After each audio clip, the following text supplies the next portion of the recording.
they were looking for shells. Yeah. My childhood on Palm Island was beautiful, innocent.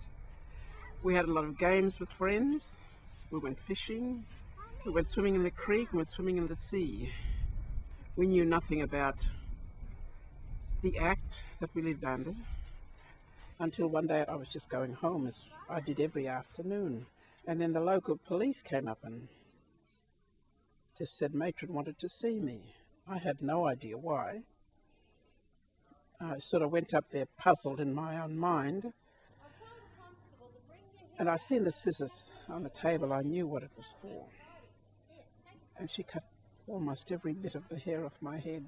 I don't know about you people. And then when my father took me up to see them that night, because he was angry, shouting at Mr. Barkman, calling him Roy, and said he had no right to do that. You will not address me as Roy, you'll call me boss or sir. Now you better go home before I get angry and put you in jail. So he ended up going to jail that night, and I suppose it came home to me then that there really was something wrong regarding this whole settlement and the superintendent.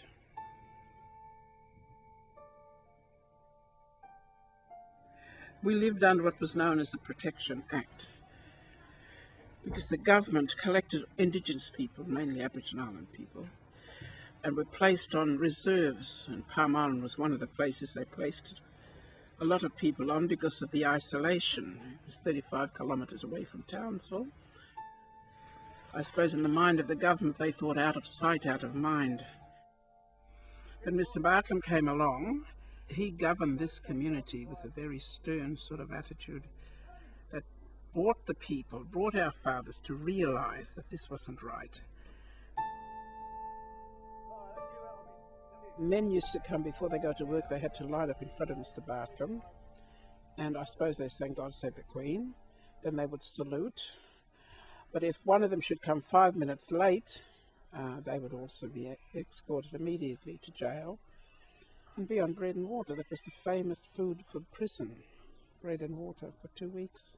Hey, the bell had to ring around at 10 o'clock every night, and everyone has to be off the street by 10 o'clock. If you don't, you get caught, you go straight to jail. Yeah, you go straight to jail if you get caught on the street after the bell rings. That was silly. And if you walk along the little dormitory building, you used to live up the dormitory, and if they got boyfriends, and they'd be walking past the street, and the girls will be asking if they just give a wave like that to they go to jail for that. Hey, just waving to the girlfriend. Yeah, used to go to jail for that even. So that was all. Yeah, but we thought that was an everyday. We thought that's the way you got to live here, sort of. Well, it taught us that way to be sort of thing. Well, rations were given for a fortnight, according to how many were in your family. They'd give you a spoonful of. If there were 5, you get 5 spoonfuls of rice or whatever it was. Now, compared to the white people, well, they were given the prime stuff. They were given steaks and the best cut of the meats, and what was left over was the people got that. Yeah, all bones and human shin and all that kind of stuff. That's what I mean, like that. And yet the white people, they used to get the best, the best of steak and all that kind of stuff. Yeah.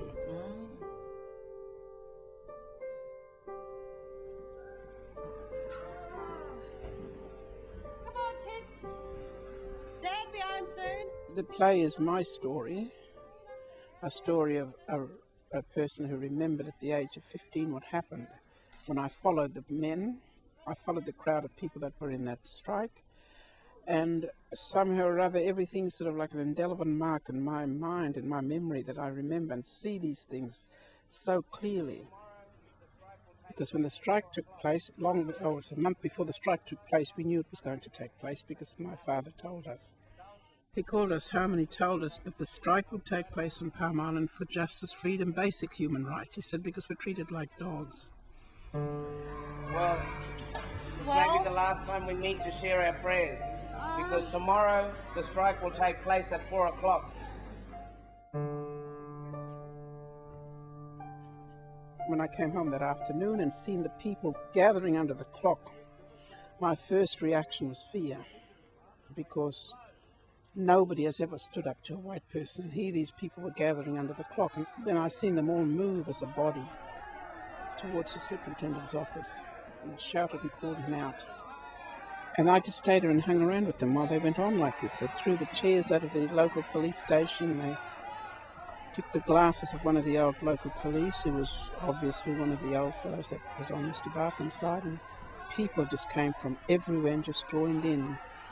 Everybody was there. So it was a time of fear, of pride, of sort of unexpected, what's going to happen.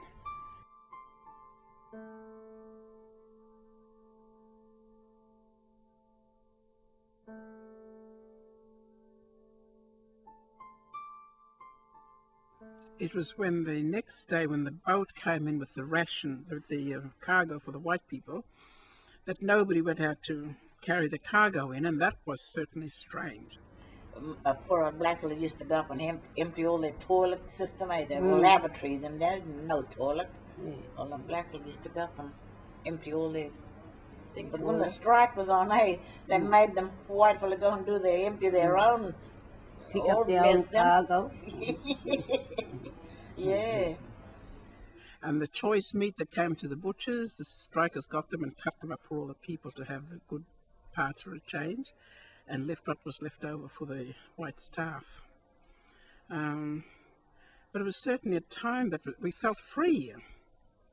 Free in a sense that we weren't, oh, you had to do this, you had to do that. It was just, we just walk and talk, even stayed up late after no bells rang. The policemen, local police, were too afraid to ring them. So they didn't ring the bell, and it was really, really good.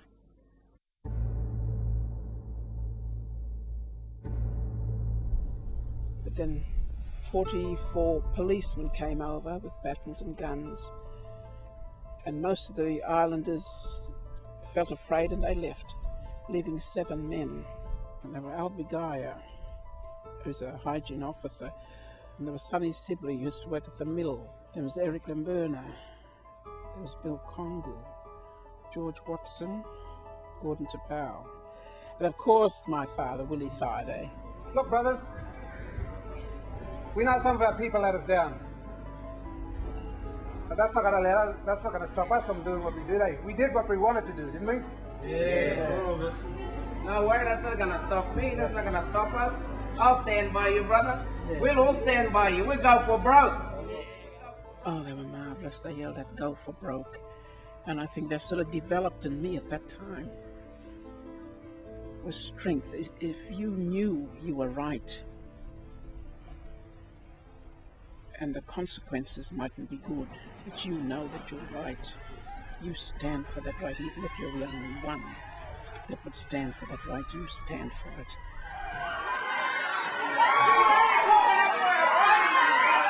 And then they were just all bundled up and raided that night, Thursday night. The doors were broken down, they were all arrested, chains on their legs, and they were cuffed. Orders came through from Brisbane that the Thaiday, Sibleys and Guyas had to go to Woorabinda, central Queensland, and then Gordon Tapau went straight to Bamaga. And the Congus, Watsons and Lambernas went sent to Cherbourg.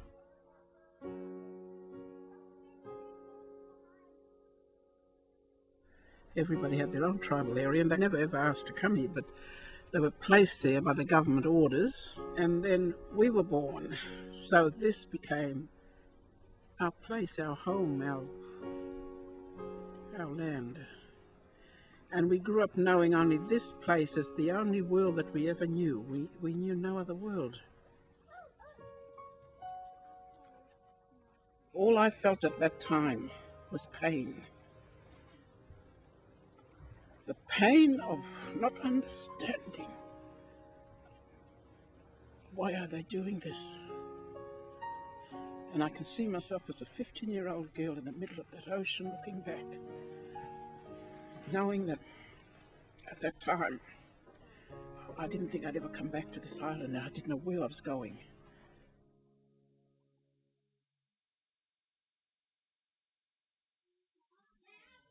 Dad said to me, In years to come, young people will have a free road. What we suffer now is opening the door for them, for their education and their better chance.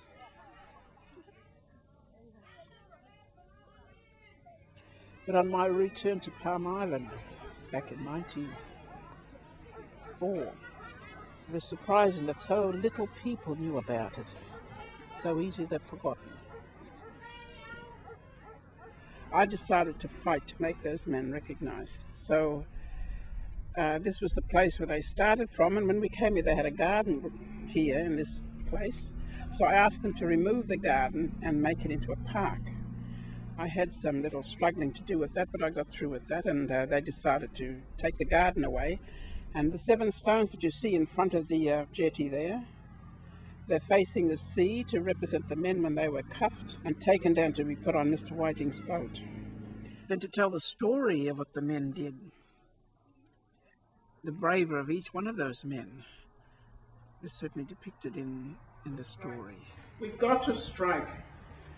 This might be the only way to get to the superintendent off the island. This might be the only way, you know. Well, writing the play was certainly a hard time for me, because every time I go back in my mind and remember the things that happened, it sort of relived inside of me, because it was still in there. The pain was still in there. And I put it away many times, but then I just kept writing it. She's always organised, celebrations for the Strike 57 every year, and I think, she has kept it alive, and because she was involved with the strike, and it's a part of our history, so it should be kept alive, and our children should be told about it. If the young people especially take it to heart, sit and study it, and really sort of.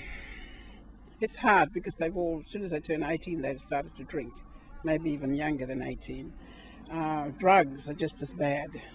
These are the things that are pulling our people down, that are keeping us the way we are. If only it could be taught from primary school about the strike, why they fought for the freedom, what freedom did they seek, what justice was it they were looking for. My only wish is that they take the strike into themselves, into their hearts, and know that the history belongs to them. This is their history, this is black history. Now, what do you think of the strike? What does it mean to you? If somebody came up and said to you, you come from Palm Island, what about that strike? What will you what will you say? But any one of you, what does it mean to you? Yeah. But it's a part of who? Part of you. It's a part of you. That strike, it belongs to you. Nobody knows Uncle Willie, but we know about you. Realize my Uncle Willie, all my life. Nobody knows Uncle Willie, but he knows about you.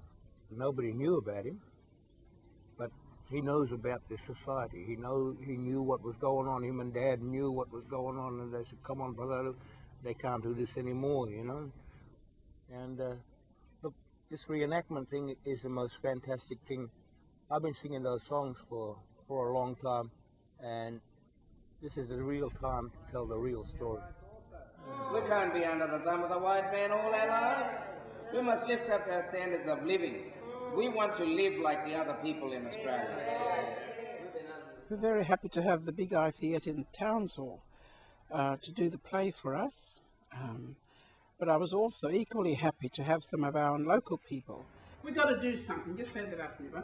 We got to do something. Yeah, we got to do something. That's right. We can't put up with this. We can't put up with this. That's right. Yes, that's good. That's right. If we don't do anything now, they'll treat us like this till we die. She's really been the one who's kept the dream alive and kept celebrating every year since she's come back to the island. And since this is a Golden Jubilee, it's important that we have a really great event. We really hope that it will run smoothly, and You know, we're not as dysfunctional as people out there think that we are, really.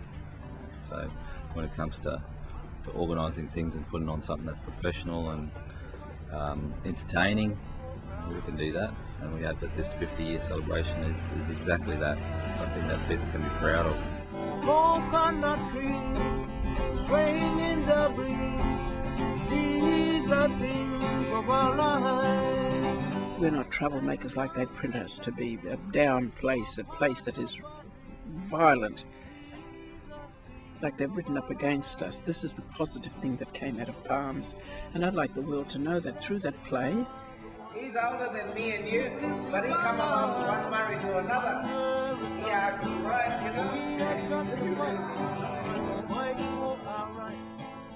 Come up here tomorrow, look at the play, let it take you back to 1957, but then it might give you hope, it might give you understanding, it might give you knowledge, might give you wisdom to stand up in the future. Palm Island Radio 97.3.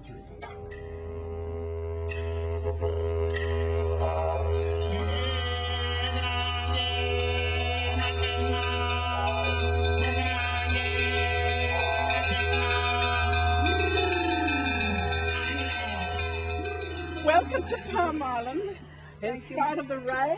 Oh, thank you, my The dear. sun is out there, so yes, welcome all of you. On behalf of Big Eye Theatre as well, I mean, it's a journey for us and it's beautiful. Yay, thank you.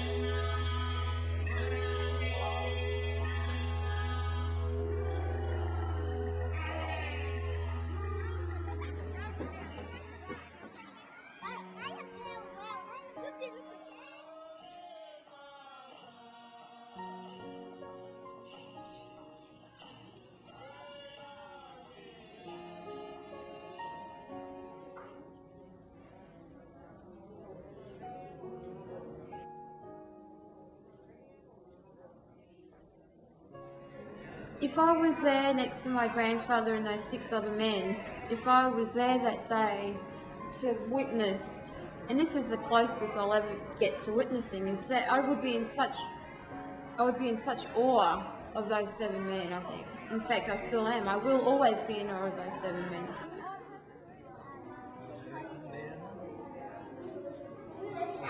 Oh, sorry, love. Green Barry. That's me. The 57 strike is an important and watershed event in the history of this state. We remember those people who stood up for the rights of their fellow workers, and in so doing started a movement, I believe, that has seen Indigenous Queenslanders come a long, long way. Today, I offer my sincere apologies to you for the grave injustice that was done, for the mistreatment of those men and their families. As Minister for Aboriginal and Torres Strait Islander Partnerships, allow me to say, especially to family representatives here today, but also more generally to the people of Palm Island, we express our sorrow.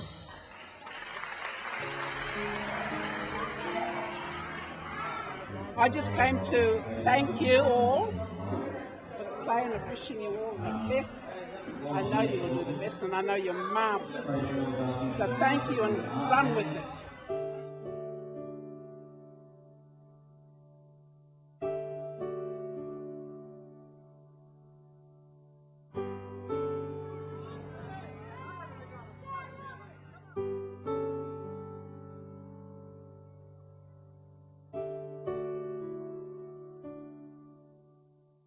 I was a bit emotional when I seen it.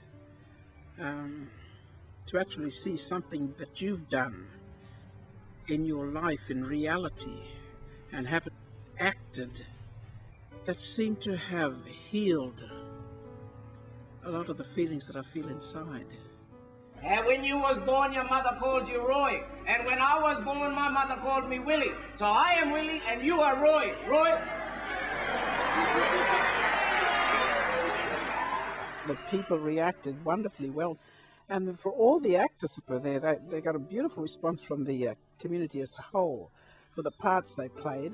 And that's one good thing about it, was the joy that they brought out in the people. Yeah, what is your problem? You people should go home before I put you all in jail. Yeah, and you too, Roy Barker, you Rex and all those bastards.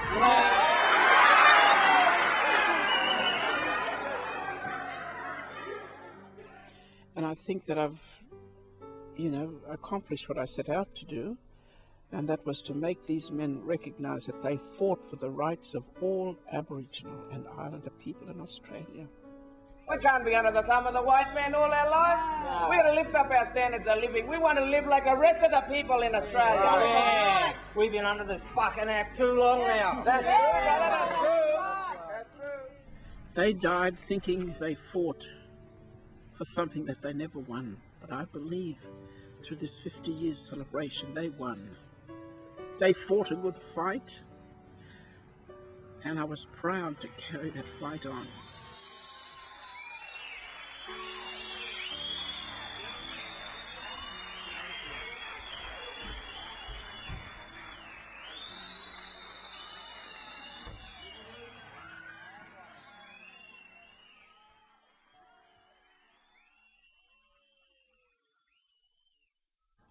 Well, I've journeyed for 50 years, I suppose you'd say. Finally come to the point where it's completed in my life, I think. When you're healed from something, you go forward. You never look back on the wound that you had.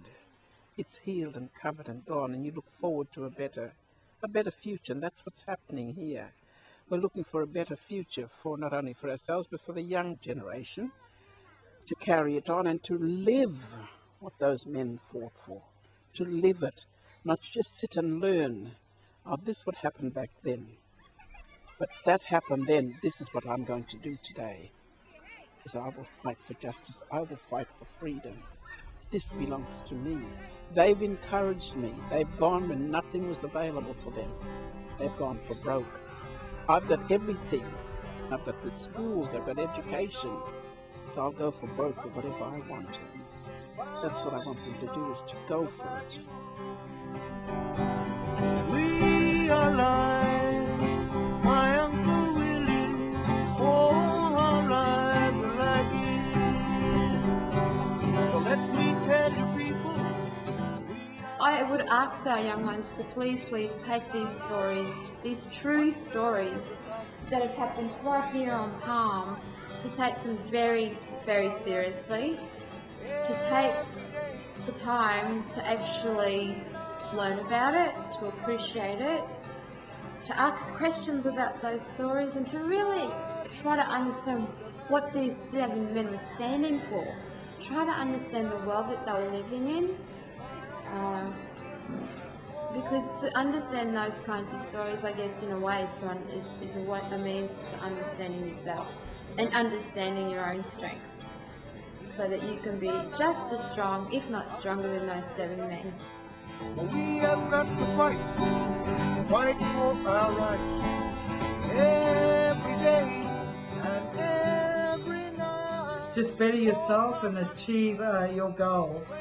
That's what your grandparents did, and I like that to stay instilled in all my family, even in the community of Palm Island. They said there were no real leaders in that strike. Everybody that took part in it were leaders. Everybody were leaders. And the question is today, where are you now? Are you leaders? Are you leaders? Think about that. We have got to fight for our rights every day and every night, but nobody knows Uncle Willie, but he knows about you. We are alive, my Uncle Willie, oh, our lives are like it. Yes, our lives are like it. Uncle Willie, Uncle Willie, Uncle Willie, my Uncle Willie, we say, yeah, we have got to fight. Fight for our rights. Yes, we have got to fight. Fight for our rights. Now we have got to fight. Fight for our rights. Yes, we have got to fight.